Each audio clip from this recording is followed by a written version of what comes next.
Hey everybody, welcome to Around the Verse. I'm Community Manager Ben Lesnick, and this week I'm joined by... James Pugh. How you guys doing? Sandy Gardner has been taken into custody for questioning by the UEE. We're hoping she will escape soon. We can only hope. How you doing, James? Pretty good, Ben. How was your Halloween?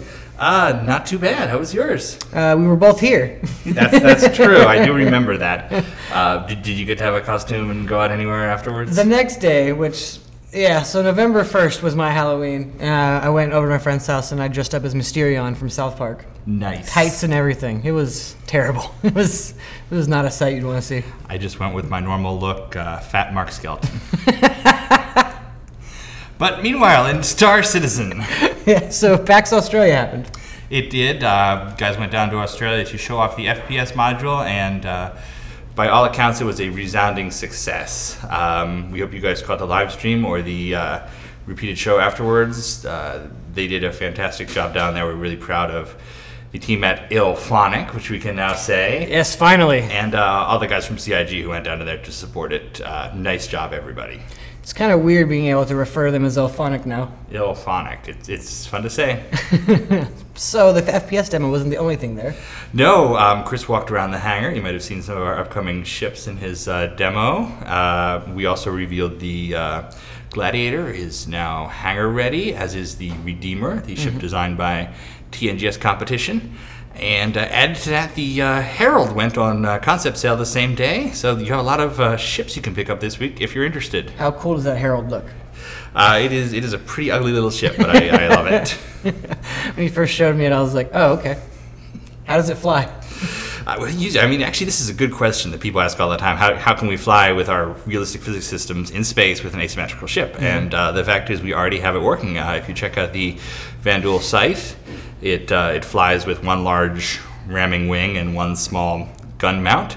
It just takes a little bit of extra work on the part of our physics programmers. Awesome, but that's not all. I feel like I'm a daytime talk show host, but that's not all. What else happened that weekend? Well, we also got out the long-awaited Star Citizen 13.2 or Arena Commander 0.9.2, which vastly improved the controls of the game, especially for joystick and controller pilots. It looks like everybody's having a great time. We're really learning from the feedback. It's been a good time. I hope you guys enjoy the updated manual and video that's available on the site too, to give you a little bit of how the mechanics have changed to allow you to become a better pilot. Speaking of hardworking here at CIG, David Ladyman, who does our layouts, our editing, our brochures, that night he delivered the Redeemer brochure, the Arena Commander manual, the Gladius brochure, and an issue of Jump Point. Yeah. He was still up at 11 a.m. the next morning working. So. Because we were here till about 8 a.m. And he was still at it. And he's 2 hours ahead of us. Yeah. So big ups to David Ladyman. All right, Ben, what do you think? Should we go to news from around the verse? Let's do it. News from around the verse.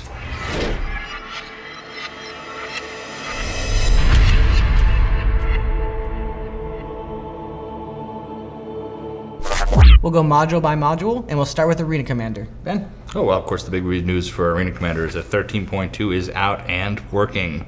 Working on an update for the cockpit interface. One thing you may notice about the cockpit is there's all sorts of switches and dials and displays that don't necessarily do anything yet. They aren't just decoration. They are going to have a function in the final game, and our current design pass is figuring out what goes where. And how awesome is Zane? Zane is pretty cool. He works about 36 hours a day on this stuff. He has a vision. Anytime I'm leaving the office late, I'm like, wonder if anyone's here. I'm like, oh, Zane's here. Yeah, it's always Zane. Also, first pass of localization has gone through. Yep, you're going to be seeing Arena Commander in French sooner than later. So, and then, of course, other languages down the road. Just French? Just French at first, and then obviously German and other languages in the near future. Behavior is working on the lobby system that will be implemented in Arena Commander 1.0. It's looking good. We're trying to come up with as many possible options and areas as we can. Of course, we have to tie it into both the website and the client, so it's a big task, but those guys at Behavior are good. That's one of the things that I don't think we show enough is how behavior does this, but then we need turbulent to be on board also, and we have to be on board.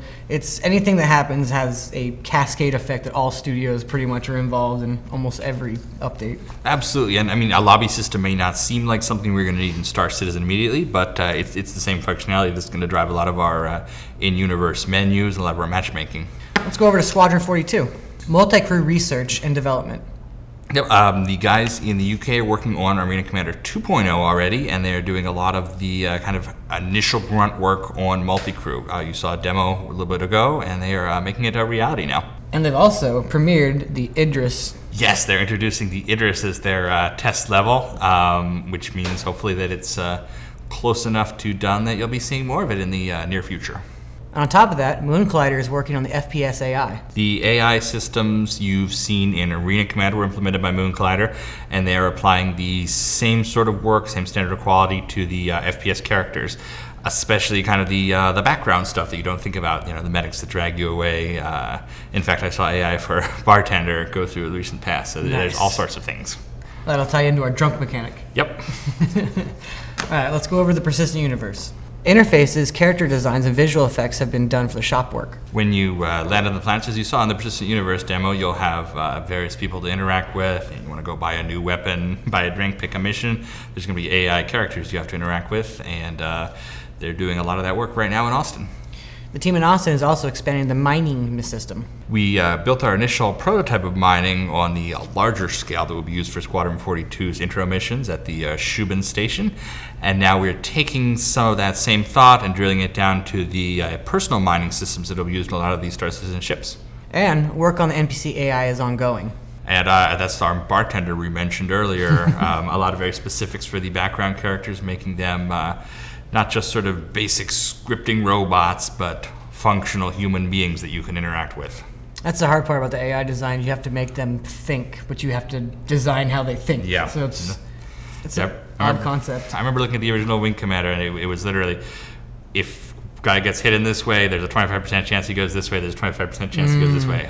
It's so much more complex these days. It's pretty cool. Let's just take that. It sounds easy. All right, let's go over to ships. Everybody's favorite. Foundry 42 is working on the next 6 ships of the Vandal fleet, including the Blade and Cleaver. What are the other 4? Oh my god. I don't know, actually, do you? I do, but I we're going to tell you soon enough. Why can't you tell me? I'll tell you later.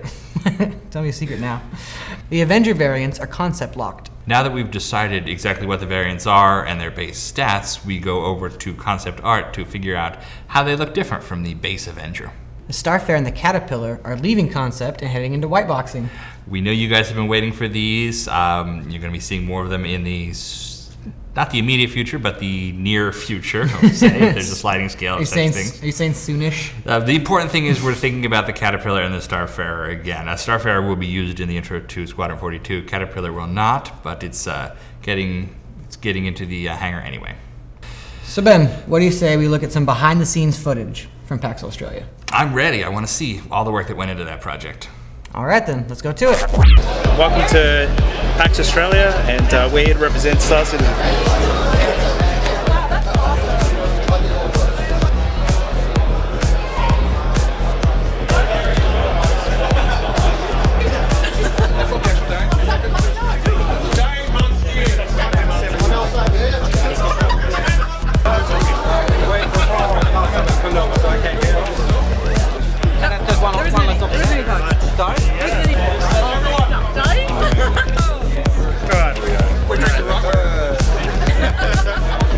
Alright, well, it's awesome to have so many people here, so many people supporting the game. I have to say that we're like super happy to come to Australia. I've said this before, but I don't think you guys realize it, but compared to anywhere else in the world, on a per capita basis, I think Australia are the most diehard supporters of Star Citizen. Yeah! Love this place, awesome, great people.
contact right, multiple.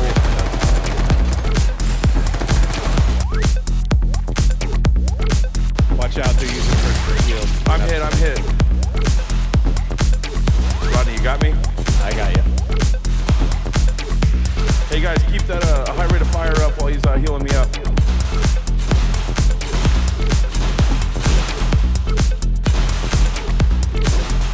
Hey, I'm gonna practice. I'm having to work with this.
That looked fantastic, and I think if you look closely, you'll see there's some FPS footage in there people haven't seen yet, so watch it again in slow motion. How excited are you to play the FPS? I am so excited. I can't wait. Awesome. Well, let's go over to Will with this week's MVP.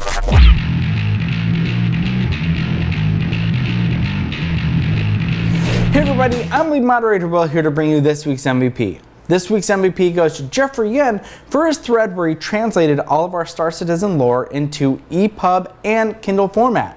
So if you don't have the time to read the lore on our website, you can take it on the go. So thank you very much, Jeffrey Yen. You're this week's MVP. Thanks, Willie. Now let's go over to the segment that everybody either loves or hates, Bug Smashers! Hey everyone, it's time to pimp my bug. Yeah, pimp my bug. Hey everyone, welcome back to Pimp My Spaceship Bug. This week we're gonna chromaticize 300i.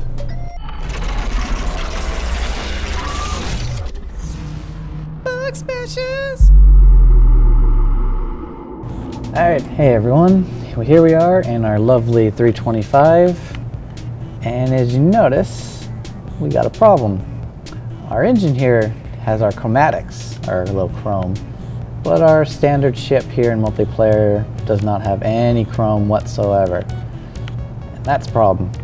We need to make sure we upgrade this thing. And if you actually go in the hangar, or even start up in the single player, the whole ship is all chrome. So this is actually just a multiplayer bug. So let's trace down and see what's happening. Let me hop in the Visual Studio, go into the vehicle. I am going to go into where the paint gets set. So all of this chunk of code is not getting used right now for the 325, and what we want is this area.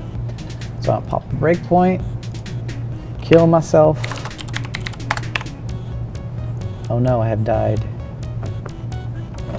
And then I will respawn. There we go. All right, so we are on dedicated server, which means this is the server.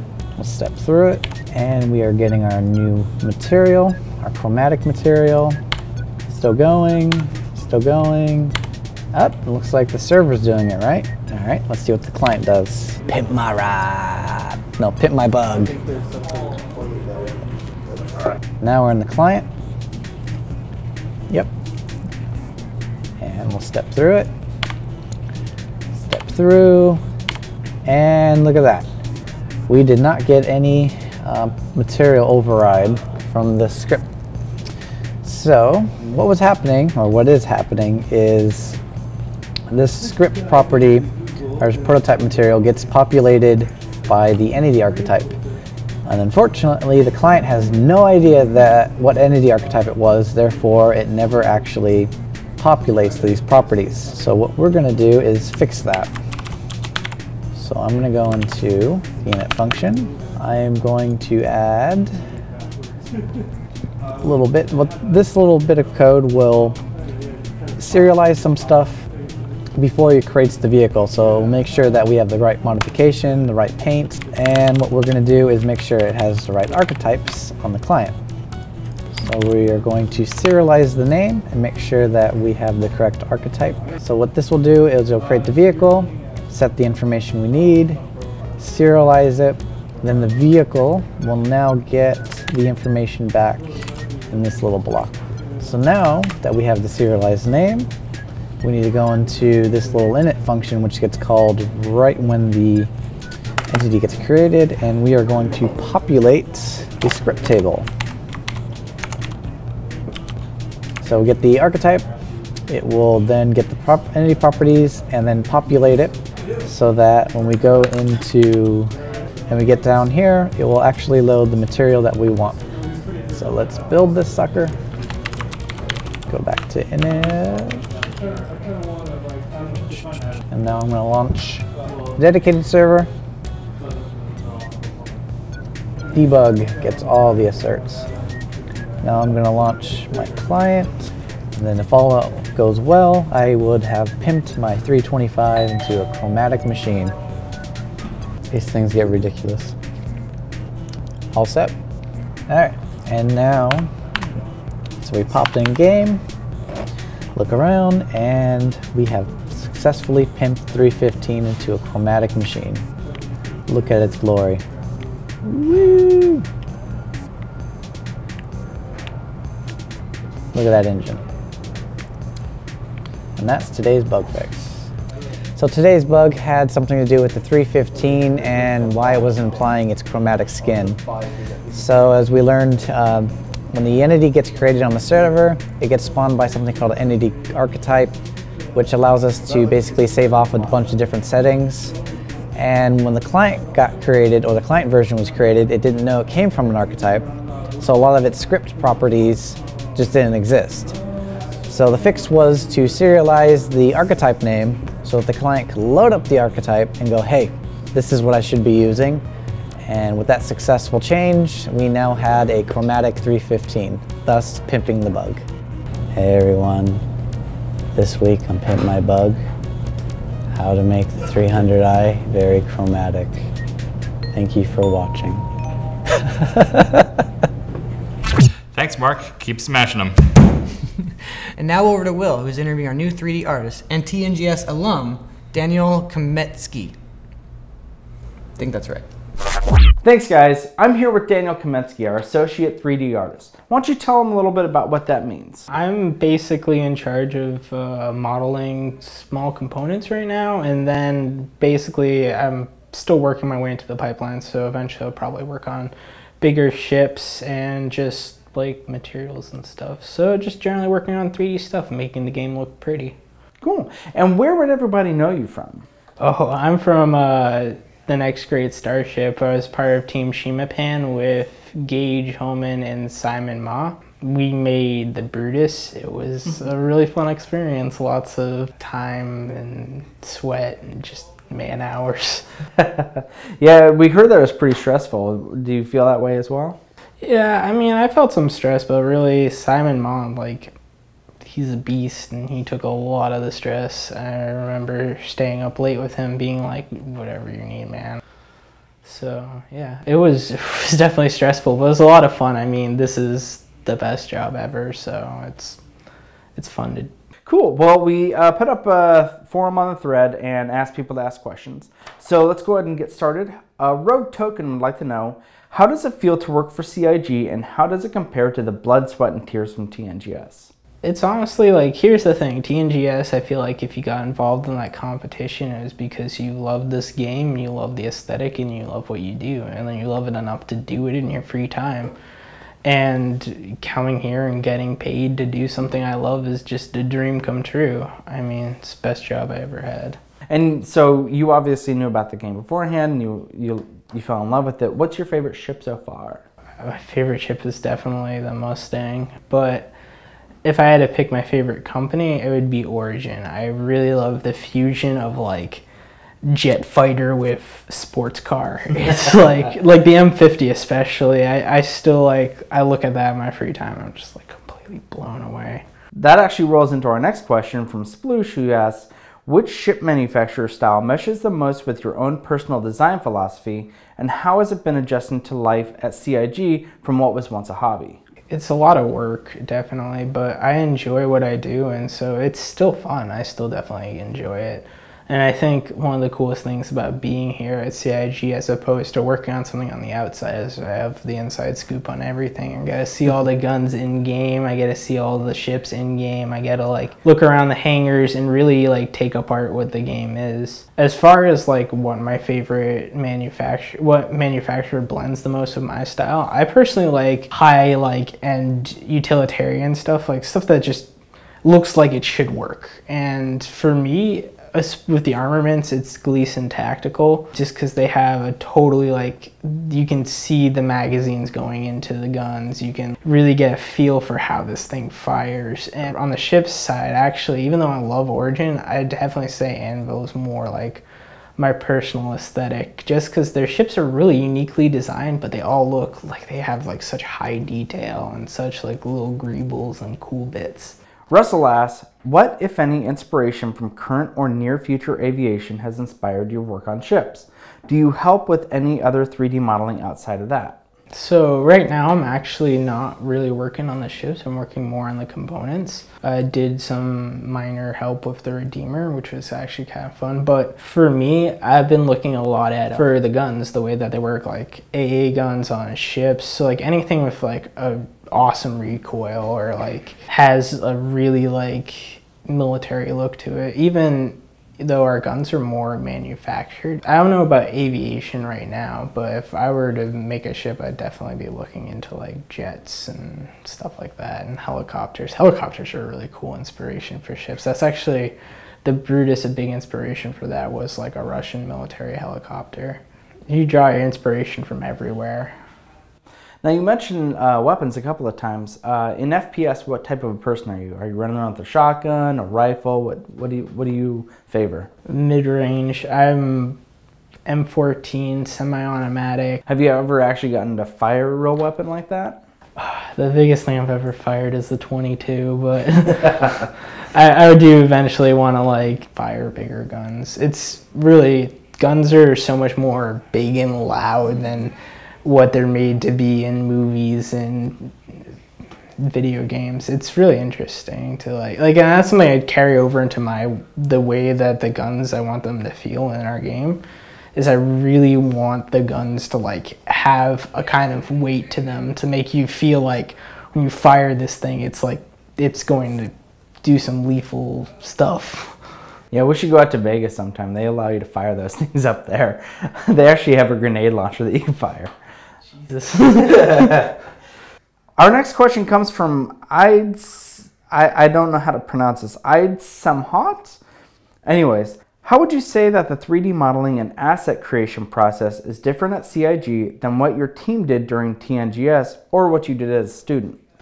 Well, it's definitely different from what I did as a student. Just in general, it's a really different workflow. The way Chris Roberts envisions the game, it has such a high level of visual fidelity. It's really a magical thing to work here as an artist because you have higher poly counts, better texture resolution, you know, you just have an arsenal of tools to use. And it's something that I don't think we really called for in our ship design. While we did use high, heavy polys, you can't really get a feel for it until you look at the ships and look at the meshes. We don't spare polys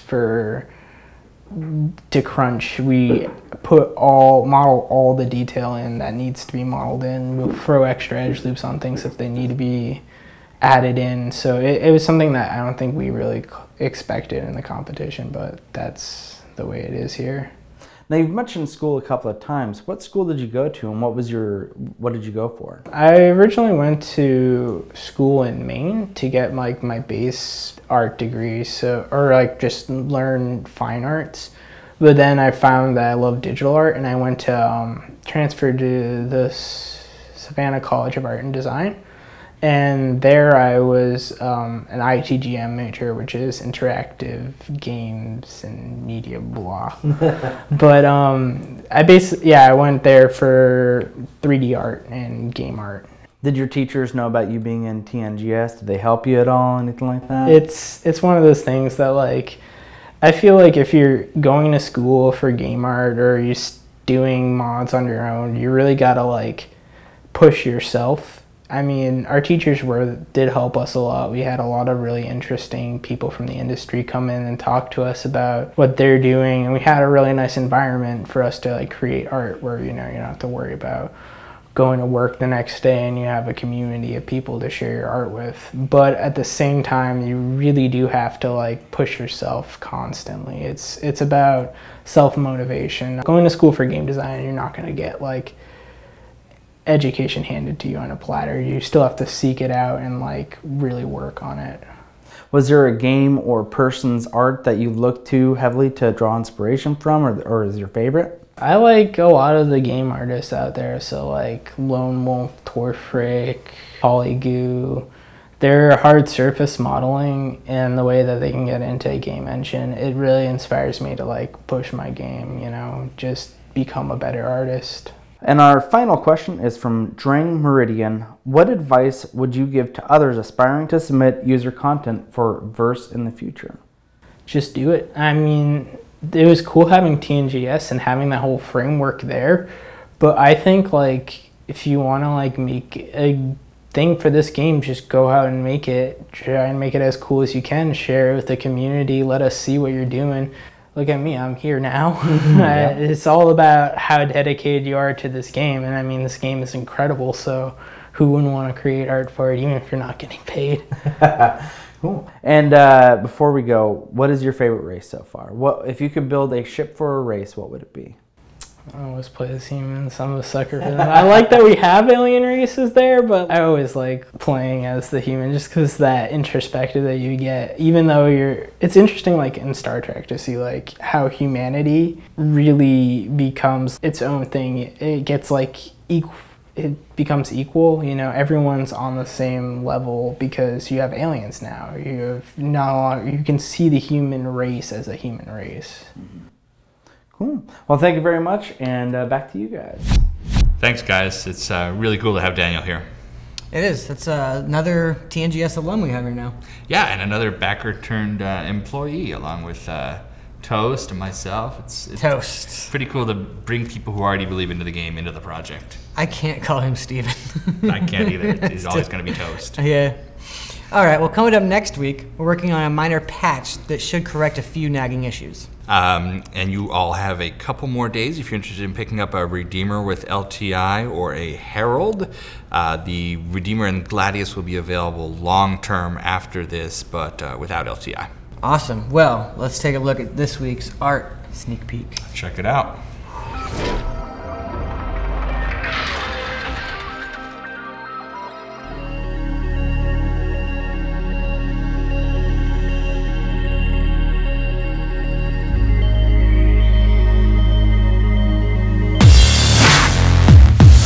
Well, that was crazy. Pretty cool. But be sure to join us next week. We'll be interviewing our new project coordinator about how things get done here at CIG. You can post your questions for him on the forums. And as always, thank you subscribers for making this possible, and thank Ben for always being awesome. Stop. Just stop. But we couldn't do it without you guys. We really appreciate it. We will see you next week. And until then, see you around the verse. Bye.